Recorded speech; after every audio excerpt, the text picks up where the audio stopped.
হামাসের কাছে জিম্মি 59 ইসরায়েলিকে মুক্তির জন্য এবার মাথা নত করতে বাধ্য হলো নেতানিয়াহু। জিম্মিদের মুক্তির জন্য যুদ্ধবিরতির প্রস্তাবও পাঠিয়েছে ইসরায়েল, কিন্তু হামাস সে প্রস্তাব নাকচ করে উল্টো 3টি শর্ত আরোপ করেছে জিম্মিদের মুক্তি দিতে। এদিকে জিম্মিদের যে কোনো শর্তে ছাড়িয়ে আনতে খোদ ইসরায়েলে শুরু হয়েছে বিক্ষোভ।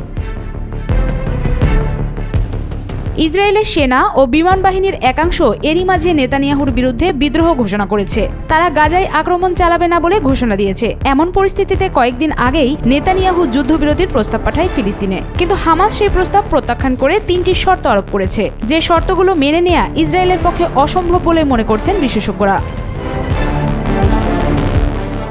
গাজায় যুদ্ধবিরতি নিয়ে ইসরায়েলের প্রস্তাবে পাল্টা আরেকটি চুক্তির প্রস্তাব দিয়েছে হামাস। ওই প্রস্তাব অনুযায়ী ইসরায়েলকে গাজায় যুদ্ধ বন্ধ করতে হবে, ফিলিস্তিনি কারাবন্দীদের মুক্তি দিতে হবে এবং গাজা পুনর্গঠনের চুক্তি করতে হবে। তাহলেই গাজায় বন্দী জিম্মিদের ফেরত দেবে হামাস। হামাসের একজন জ্যেষ্ঠ কর্মকর্তা এমন তথ্য জানিয়েছেন।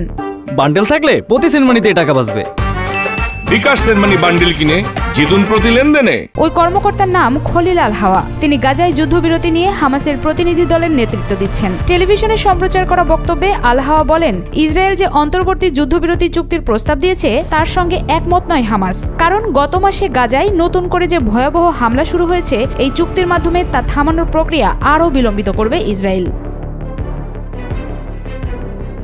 নিজেদের রাজনৈতিক উদ্দেশ্য পূরণের জন্য ইসরায়েলের প্রধানমন্ত্রী নেতানিয়াহু ও তার সরকার আংশিক চুক্তিকে ব্যবহার করতে চাচ্ছেন বলে উল্লেখ করেন হামাসের এই নেতা। তিনি বলেন, ওই চুক্তির ভিত্তিই হলো ফিলিস্তিনিদের ধ্বংস ও অনাহারে রাখার মাধ্যমে যুদ্ধ চালিয়ে যাওয়া। এমনকি সব জিম্মির জীবনের বিনিময়ে হলেও তারা তা করতে চায়।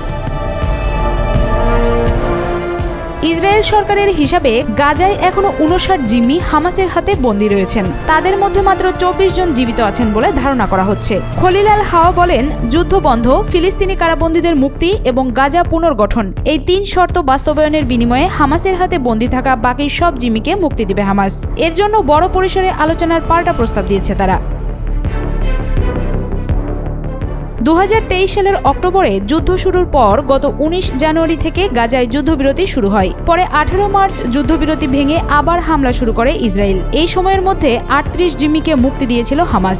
উপত্যকাটিতে আবার যুদ্ধবিরতির জন্য মিশরের মধ্যস্থতায় ইসরায়েল ও হামাসের মধ্যে আলোচনা চলছে, তবে সেই আলোচনায় এখন পর্যন্ত সামান্যই অগ্রগতি দেখা গেছে।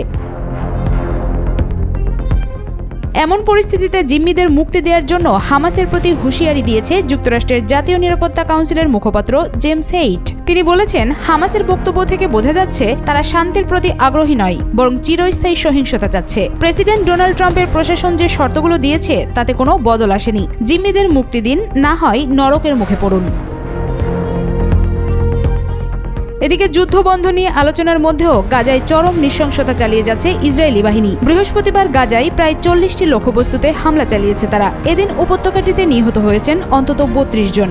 স্থানীয় স্বাস্থ্য মন্ত্রণালয়ের হিসাবে 18 মাসের বেশি সময় ধরে চলা ইসরায়েলের হামলায় গাজায় অন্তত 51,065 জন নিহত হয়েছেন। আহত হয়েছেন 1,16,505 জন। হতাহত ব্যক্তিদের মধ্যে বেশিরভাগই নারী ও শিশু।